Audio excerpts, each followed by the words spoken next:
చెప్పుకుందాము. మన ఆర్యవైశ్యులందరూ పూర్వకాలంలో కైలాసంలో ఉండేవారట. అలా ఉన్నప్పుడు ఒకసారి శివుడు మధ్యమలోకమైనటువంటి భూలోకానికి మీరు వెళ్ళండి అని ఆదేశించారట. ఆదేశించితే వీళ్ళందరికీ చాలా బాధ కనిపించింది. ఇక్కడ కైలాసాన్ని వదిలిపెట్టి మేము భూలోకానికి ఎందుకు వెళ్ళాలి, అక్కడంతా కూడా దుఃఖాలు కష్టాలతో ఉంటది కదా, మేము ఇప్పుడు కైలాసంలో ఉన్నాము, పంట భూమిని వదిలిపెట్టి రాళ్ల భూమిలోకి వెళ్ళినట్టుగా ఉంది, మాకు బాధగా ఉంది అని వీళ్ళందరూ కూడా కొంచెం బాధగా అంటారు స్వామితోటి, శివుడితోటి.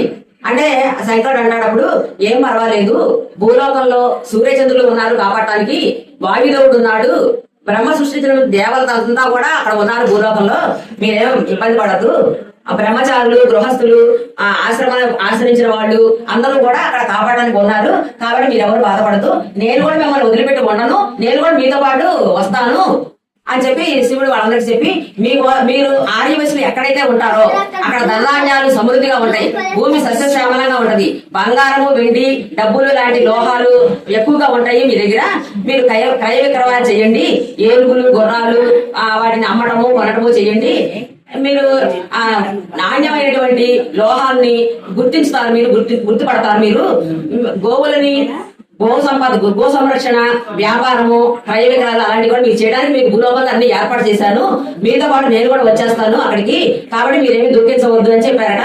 మిగతాది రేపు చెప్పుకుందాం.